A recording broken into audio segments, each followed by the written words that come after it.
Yes बेटा, सभी को good afternoon. Reaction of metals with other metal salt. ठीक है, जो मेटल होते हैं वो दूसरे जो मेटल सोल्ट होते हैं उससे रिएक्शन कैसे होती है, ये हम प्रीवियस क्लास के अंदर डिस्कस कर रहे हैं। ठीक है, ये वैसे ही है जैसे हमने डिस्प्लेसमेंट रिएक्शन पढ़ी थी।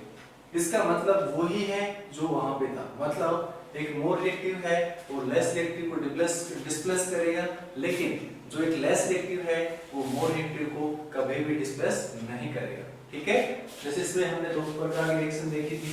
एक तो जैसे जिंक की रिएक्शन आप करवाओ कॉपर सल्फेट के साथ में। ठीक है प्यारे बच्चों, जिंक की रिएक्शन आप करवाओ कॉपर सल्फेट के साथ में, तो यहाँ पे जिंक क्या है, मोर रिएक्टिव है, कॉपर क्या है, लेस रिएक्टिव है। तो ये तो क्या है, एक प्रकार से मेटल का साल्ट है। ठीक है प्यारे बच्चों, तो ये क्या है, मेटल है। ये क्या है, मेटल। ठीक है, तो इसलिए हमने लिखा reaction of metal with other metal salt. तो यहाँ पे ये क्या है, मेटल है। ठीक है बच्चों, और ये है आपका मेटल सोल्ट है। जब एक मेटल साल्ट से रिएक्शन करता है तो क्या होता है, वहां पे डिस्प्लेसमेंट रिएक्शन होती है। ठीक है, तो यहाँ पे क्या बनेगा, जिंक का सल्फेट बनेगा प्यारे बच्चों, और यहाँ पे कॉपर बाहर निकल जाएगा। ठीक वैसे ही हम दूसरा करें कि यहाँ पे हम क्या लें, आयरन लें, और प्लस में क्या लें प्यारे बच्चों, कॉपर सल्फेट लें। तो यहाँ पे भी क्या है, ये मेटल हो गया आपका, और प्यारे बच्चों ये आपका हो गया मेटल साल्ट। तो यहाँ पे भी बेटा डिस्प्लेसमेंट रिएक्शन होगी, और यहाँ पे बनेगा आपका आयरन का सल्फेट, और प्लस में कॉपर यहाँ पे बाहर निकल जाएगा। तो ये क्या बनेगा, सोल्ट बनेगा। ठीक है, सोल्ट बनेगा। ये जो मेटल पहले ये इस मेटल के साथ में सोल्ट था, अब क्या हुआ, कॉपर इसमें से बाहर निकल गया, क्योंकि कॉपर क्या है, यहाँ पे लेस रिएक्टिव है, और आयरन क्या है, यहाँ पे मोर रिएक्टिव है। हमने रिएक्टिविटी सीरीज देखी थी जब हमने फर्स्ट चैप्टर के अंदर देखा था, तो वहां पे रिएक्टिविटी सीरीज देखी थी। आज दोबारा से हम उसको पढ़ लेते हैं। ठीक है बच्चों, देखी थी ना हमने।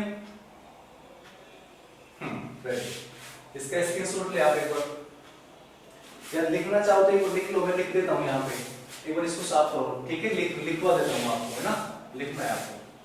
ठीक है,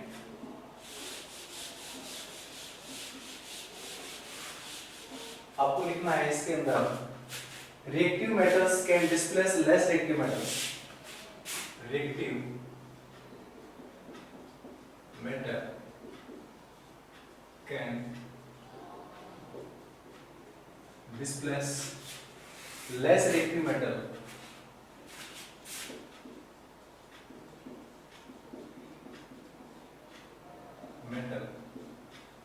from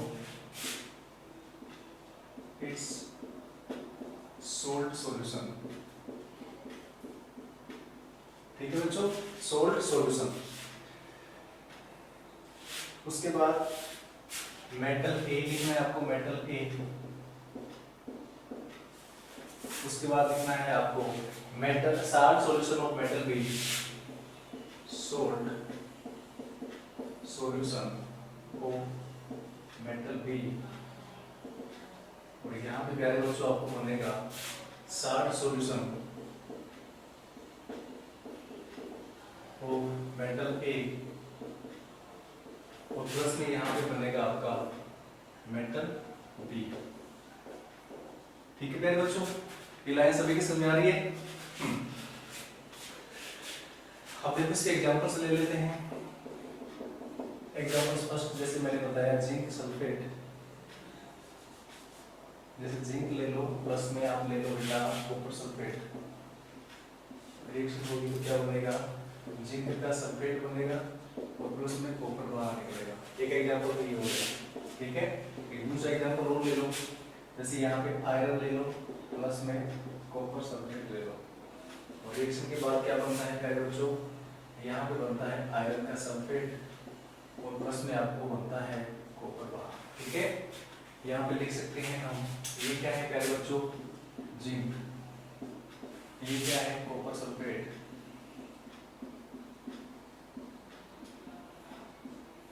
ठीक है, और यहाँ पे ये क्या है प्यारे बच्चों, जिंक सल्फेट, ये यहाँ पे क्या है, कॉपर। ठीक उसी प्रकार यहाँ पे क्या है, ये आयरन है, यहाँ पे क्या है, कॉपर सल्फेट है, और यहाँ पे क्या है, ये आयरन सल्फेट है, और यहाँ पे ये क्या है, कॉपर है। इनकी स्टेट और लिख लेना। ये कैसे स्टेट में है, सॉलिड स्टेट के अंदर है। ये कौन से स्टेट के अंदर है, एक्वस स्टेट के अंदर है।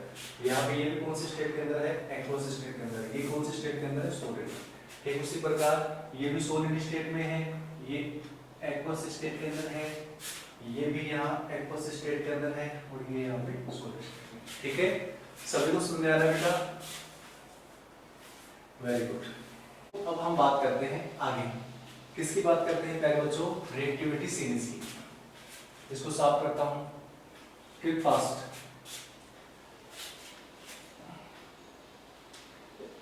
देखो प्यारे बच्चों को रिवाइज कर देना, इसका ये बता देना। Reactive metal can displace less reactive metal from its salt solution. ठीक है, मतलब जो मोर रिएक्टिव मेटल है वो लेस रिएक्टिव को उसके साल्ट सॉल्यूशन से डिस्प्लेस करता है। यस, यहाँ पे मैंने बताया कि मेटल ए है और salt solution of metal B है। ठीक है, उसके बाद अब ये साल्ट सॉल्यूशन पहले बी के साथ में था, अब किसके साथ बन जाएगा प्यारे बच्चों, ए के साथ बन जाएगा। ठीक है, अब यहाँ पे देखो salt solution of metal A, और जो मेटल बी है वो बाहर निकल जाएगा यहाँ से, तो यहाँ पे लिख दिया मैंने मेटल बी। एग्जाम्पल ले लिया, जिंक प्लस कॉपर सल्फेट बनेगा क्या, जिंक सल्फेट प्लस कॉपर बाहर। ठीक है, उसके बाद बेटा दूसरा एग्जांपल है आयरन प्लस कॉपर सल्फेट, उसके बाद आयरन सल्फेट, उसके बाद कॉपर बाहर। रिएक्टिव सीरीज का उदाहरण,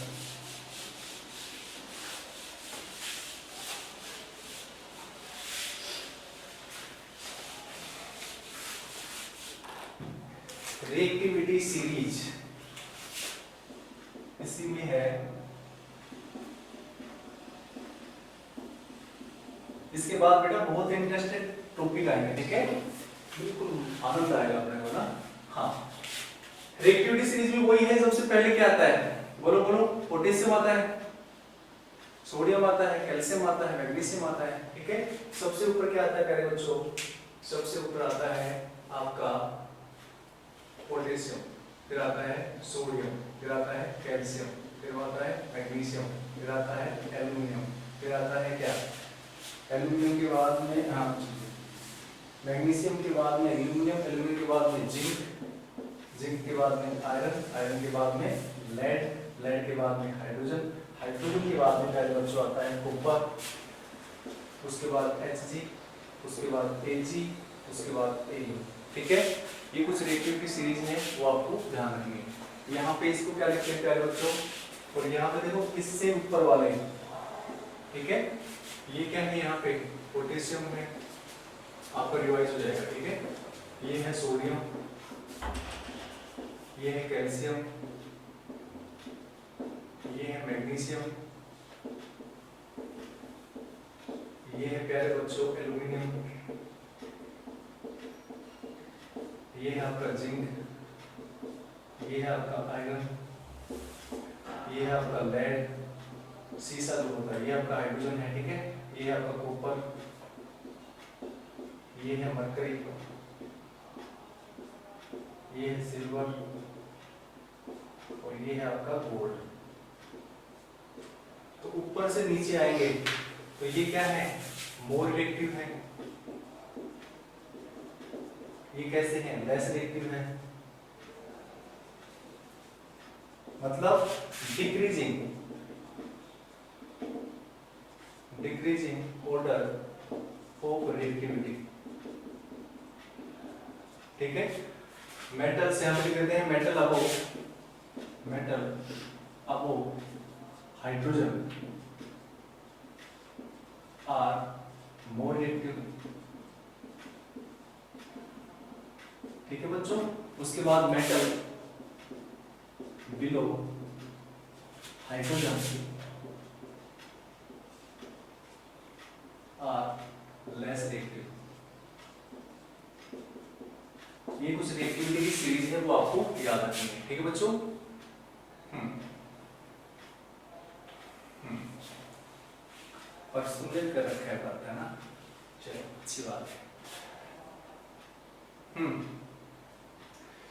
तो बेटा सबसे ज्यादा रिएक्टिव होता है पोटेशियम और उसके बाद सोडियम, इसलिए इनको किस में रखते हैं, केरोसिन के अंदर स्टोर रखते हैं। ठीक है बच्चों, क्वेश्चन में आता है ना कि why sodium and potassium stored in kerosene, क्यों, because they are very reactive metals, है ना बच्चों।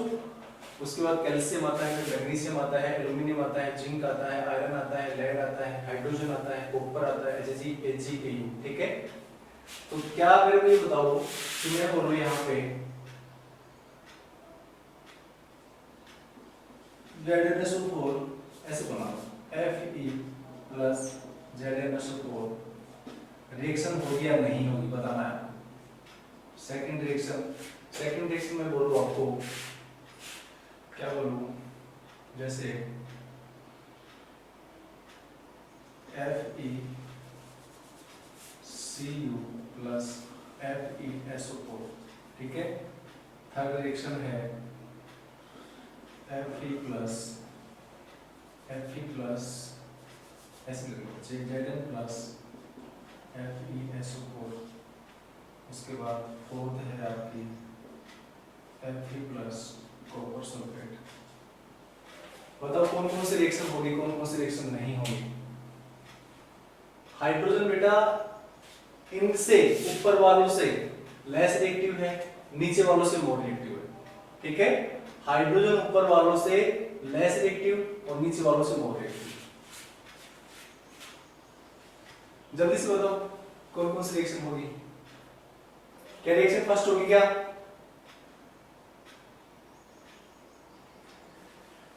रिएक्शन फर्स्ट होगी क्या, नहीं होगी, क्योंकि देखो बेटा Fe यहां पे है और जिंक यहां पे है, तो इन दोनों में मोर रिएक्टिव कौन सा है बेटा, ये मोर रिएक्टिव है, तो यहां पे रिएक्शन नहीं होगी, ठीक है बच्चों। दूसरा देखो कॉपर प्लस Fe, तो यहां पे देखो ये कॉपर है और ये Fe है, कहां है Fe, ये रहा। तो क्या कॉपर Fe को डिस्प्लेस कर सकता है, नहीं कर सकता, ठीक है, तो ये रिएक्शन भी नहीं होगी। उसके बाद देखो जिंक और Fe, जिंक यहाँ पे है, Fe यहाँ पे है, तो ये क्या करेगा, जिंक क्या करेगा, आयरन को डिस्प्लेस कर देगा, तो ये रिएक्शन होगी। और ये रिएक्शन Fe प्लस कॉपर, तो देखो कॉपर नीचे है, Fe ऊपर है, तो Fe क्या करेगा, उसको डिस्प्लेस कर देगा, तो ये रिएक्शन भी हो, ठीक है। फर्स्ट सेकंड रिएक्शन नहीं होगी और बाकी की रिएक्शन हो जाएगी। समझ में आया बेटा।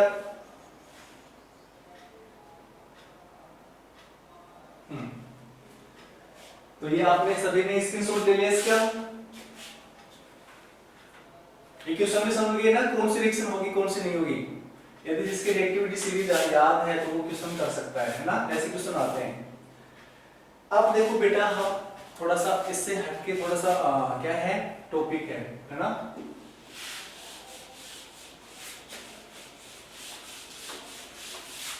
कि मेटल नॉन मेटल से रिएक्शन कैसे करता है।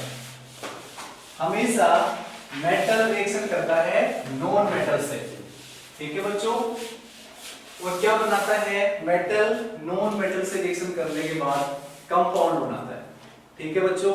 जैसे आप ध्यान रखो, जैसे मैं बात करूं Na, क्या बन गया बेटा, NaCl बन रहा है।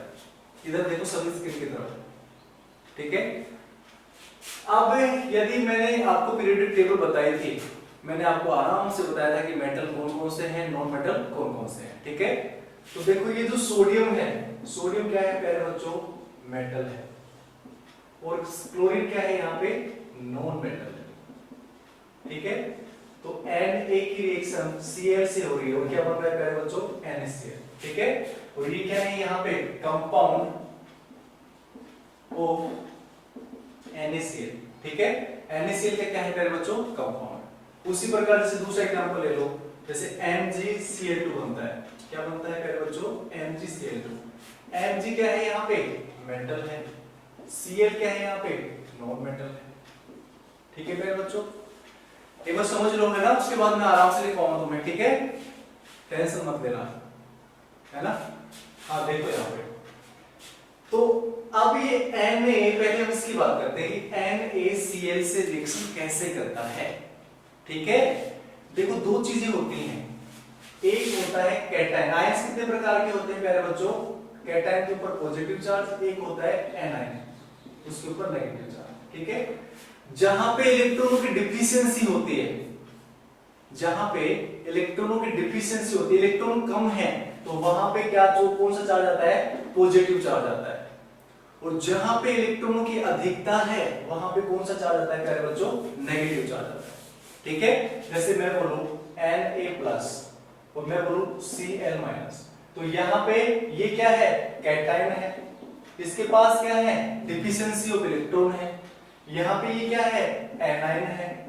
यहाँ पे क्या है प्यारे बच्चों, यहाँ पे इलेक्ट्रॉनों की मतलब ज्यादा है, यहाँ पे इलेक्ट्रॉन ज्यादा है यहाँ पे। ठीक है, तो ये है एनायन, ये है कैटायन। कैटायन कब बनता है, जब उसमें से इलेक्ट्रॉन निकल जाए, जब कैटायन बनता है। कैसे बनेगा, जैसे मैं बोलूं Na और Na में से मैं एक इलेक्ट्रॉन को बाहर निकाल देता हूं, एक इलेक्ट्रॉन बाहर निकल गया तो कितना चार्ज आएगा इसके ऊपर, प्लस, एक इलेक्ट्रॉन निकल रहा है ना, तो यहाँ पे बेटा Na+ हो गया। ठीक है, यदि यहाँ पे देखो जैसे Mg है और Mg में से मैं कितने इलेक्ट्रॉन निकाल दूं बेटा, 2 इलेक्ट्रॉन निकाल दूं, तो 2 इलेक्ट्रॉन निकालूंगा तो Mg के ऊपर कितना चार्ज आ जाएगा, +2 चार्ज आ जाएगा।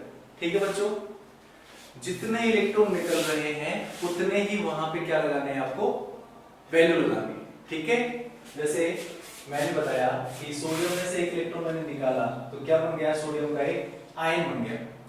यहाँ पे क्या था, एक सोडियम का एटम था, सोडियम का क्या था, एटम।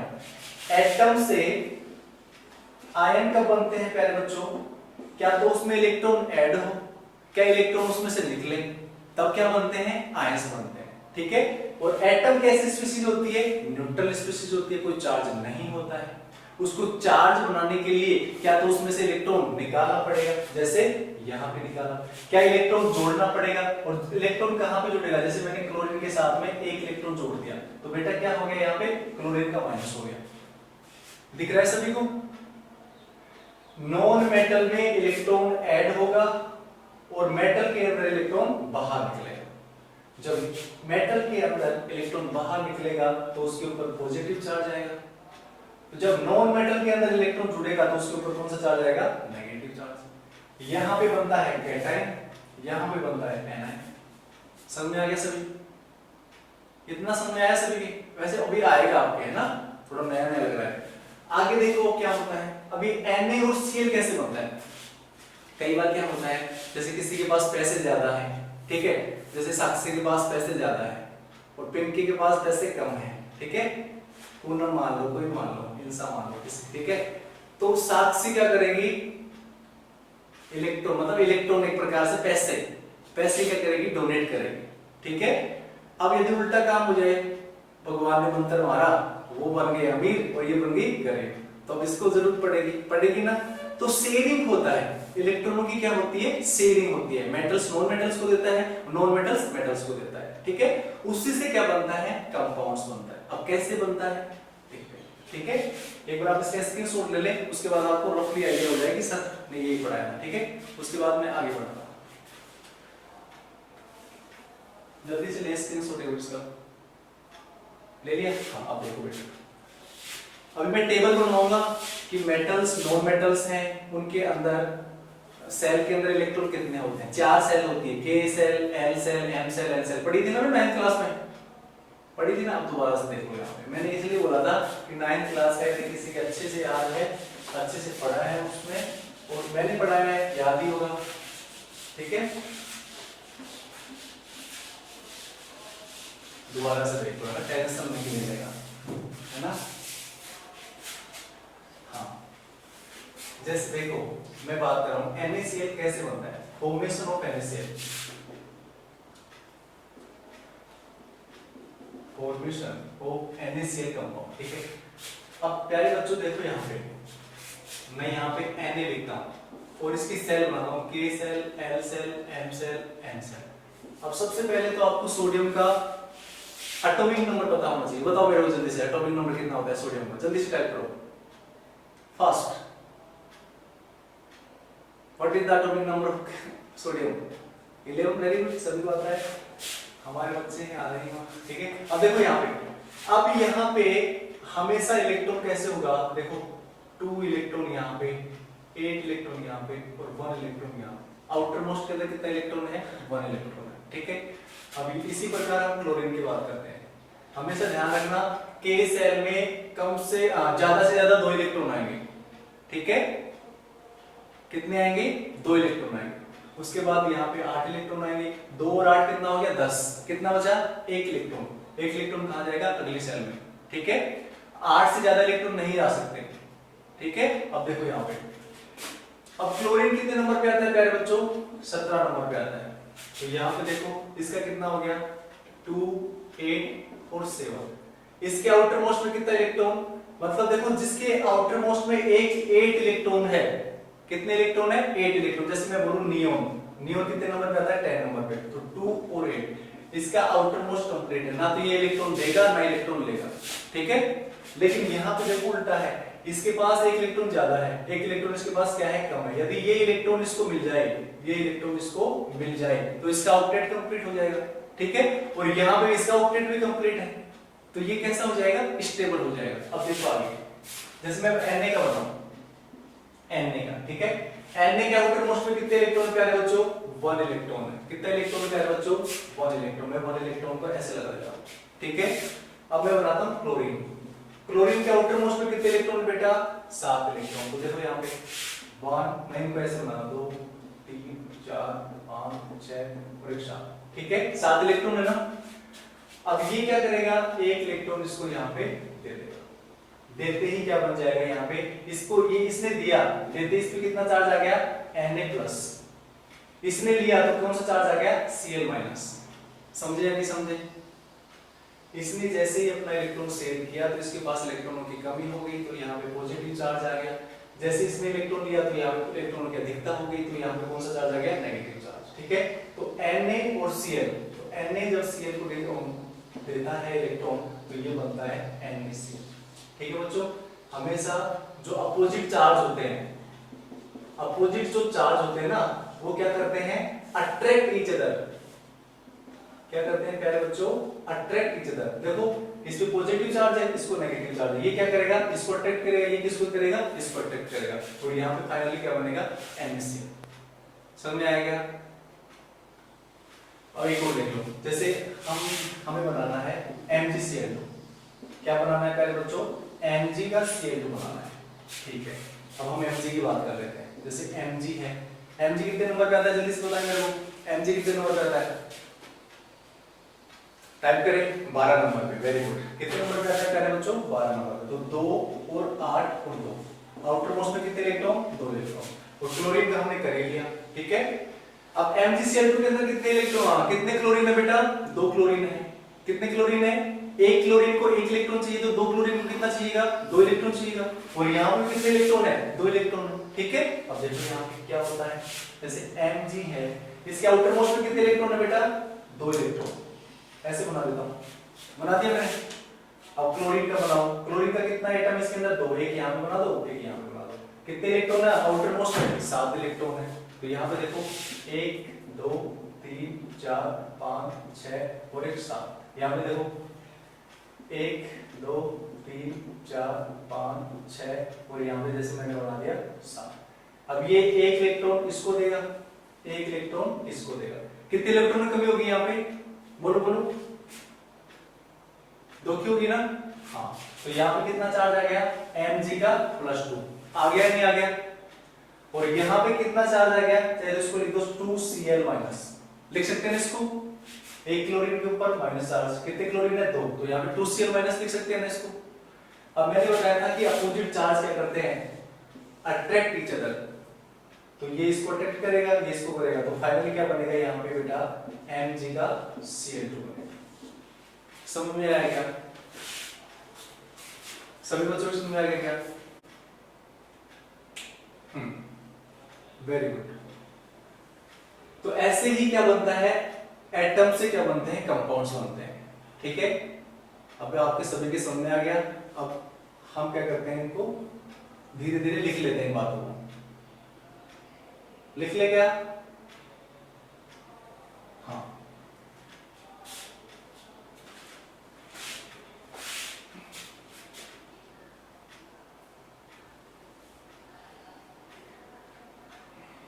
या ऐसे कर लें कि मैं आपको यहां समझा दूं, उसके बाद आप नोट्स ले लो, नोट से पढ़ लो।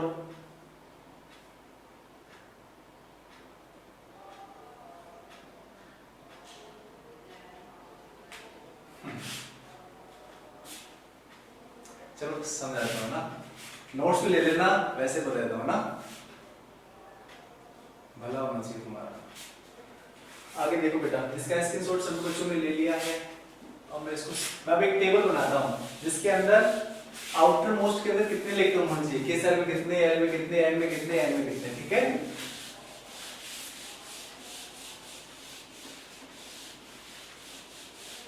टॉपिक अपना वही है, ठीक है। तो इसके अंदर देखो electronic configuration of some element, topic है हमारे, इसमें सब वैसे बना रखा है, electronic configuration of some element.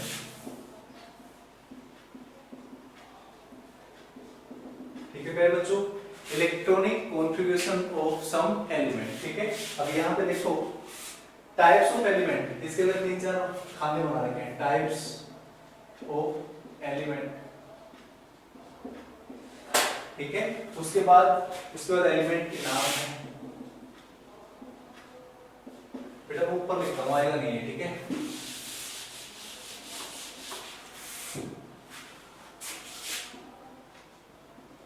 वो तो लिखना है आपको electronic configuration of some element, ऊपर लिखना है आपको electronic configuration of some element. Table बना रहा हूं, types of element, element metal है या नॉन मेटल है, क्या है, उसके बाद क्या आएगा, एलिमेंट आएगा, ठीक है बच्चों। उसके बाद एटॉमिक नंबर,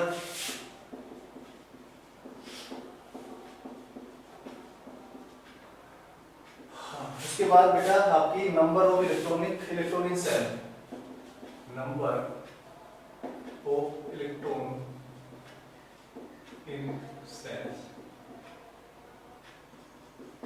सेल्स 4 होती है, के सेल होती है, एल होती है, एम होती है और एन होती है, ठीक है बच्चों। उसके बाद 5 मिनट बचे हैं। हाँ देखो नोबल गैसेस, नोबल गैसेस के अंदर एग्जाम्पल दे रखे हैं आपके, एक तो दे रखा है हीलियम,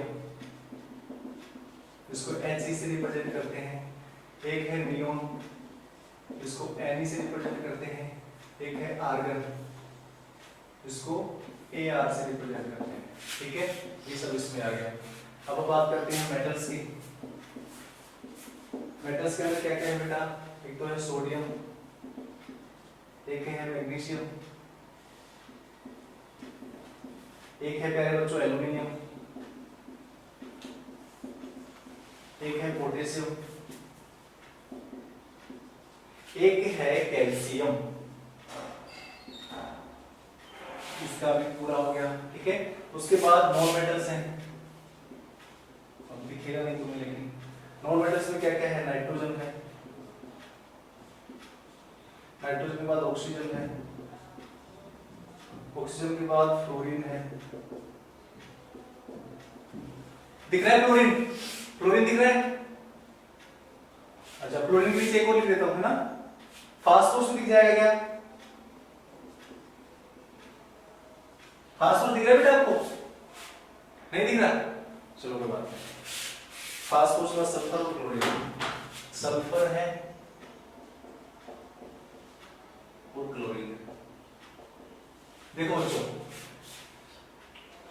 अब देखो इसका सोडियम, सोडियम को किसे लिखते हैं बेटा, Na से लिखते हैं। मैग्नीशियम को किसे लिखते हैं प्यारे बच्चों, Mg से लिखते हैं। एल्यूमिनियम को किसे लिखते हैं, Al से लिखते हैं। पोटेशियम को किसे लिखते हैं, K से लिखते हैं। कैल्शियम को किसे लिखते हैं, Ca से लिखते हैं। नाइट्रोजन को N से, ऑक्सीजन को O से, फ्लोरीन को F से, फास्फोरस को H से, सल्फर को S से, क्लोरीन को Cl से, ठीक है बच्चों। हाँ देखो यहाँ पे हीलियम का एटॉमिक नंबर कितना होता है प्यारे बच्चों, 2 होता है। नियोन का कितना होता है, 10 होता है। आर्गन का कितना होता है, 18 होता है। सोडियम का कितना होता है, 11 होता है। मैग्नीशियम का कितना होता है, 12 होता है। एल्यूमिनियम का 13 होता है। पोटेशियम का 19 होता है, कैल्शियम का 20 होता है, नाइट्रोजन का 7 होता है, ऑक्सीजन का 8 होता है, क्लोरीन का कितना होता है 9 होता है, फास्फोरस का 15 होता है, सल्फर का 16 होता है, क्लोरीन का 17 होता है। ठीक है बच्चों, अब इनका क्या लिखना है, हमें सेल में लिखना है। ठीक है, तो इसमें 2 इलेक्ट्रॉन है तो 2 इलेक्ट्रॉन इसमें आ गए, एलएमएन सेल खाली है। इसमें 10 है तो इसमें 2 और इसमें 8। के सेल में कितने 2, एल में कितने 8, इसमें 2 8 और 8। उसके बाद आगे देखो सोडियम में देखो 2 8 और 1। ठीक है, मैं नीचे लिख रहा हूं जैसे एल सेल का, एम सेल का, एन सेल का। इसके बाद मैग्नीशियम के अंदर 2 8 2, एल्यूमिनियम का 2 8 3, इसका देखो अलग है 2 8 8 और एन सेल के अंदर 1 आएगा। ठीक है, क्योंकि यहाँ पे भी ऑक्टेट कंप्लीट, यहाँ पे भी ऑक्टेट कंप्लीट, आगे आने वाला इलेक्ट्रॉन जाएगा अगली कक्षा में। ठीक है, उसके बाद देखो 2 8 8 और 2। उसके बाद नाइट्रोजन का देखो 2 5, इसका देखो 2 6, इसका देखो 2 7, इसका देखो फास्फोरस का। ठीक है, ये हो गया आपका सोडियम का, नाइट्रोजन का, ये हो गया आपका ऑक्सीजन का, ये हो गया आपका फ्लोरीन का। उसके बाद मैं लिखता हूँ फास्फोरस का। फास्फोरस का पहले बच्चों देखो 2 8 और 5। ठीक है, बोल रहा हूँ। उसके बाद सल्फर का 2 8 और 6, क्लोरीन का 2 8 और 7। ठीक है, ये कुछ इलेक्ट्रॉन्स हैं जो इनके आउटर मोस्ट के अंदर भरे हुए हैं। ठीक है, टेबल बुक के अंदर भी दे रखी है, आप बना लेना इनको। ठीक है, बुक के अंदर भी दे रखी है टेबल, और बुक के अंदर बताता हूँ आपको, बुक के अंदर टेबल दे रखी है, देख लेना आप, जो ये टॉपिक चल रहा है ना वहीं पे दे रखी है, तो ये टेबल आप बना लेना। उसके बाद हम नेक्स्ट क्लास में बात करेंगे। जैसे मैंने बता दिया आपको कि MgCl2 कैसे बनता है, NaCl कैसे बनता है। ठीक है, तो वो सब चीजें ही हम थोड़ा डिस्क्राइब करेंगे उनको। ठीक है बच्चों, सल्फर और क्लोरीन का नहीं दिख रहा बेटा, बुक से देख लेना। ठीक है, हाँ, आज के लिए इतना ही बेटा, मिलते हैं नेक्स्ट क्लास में।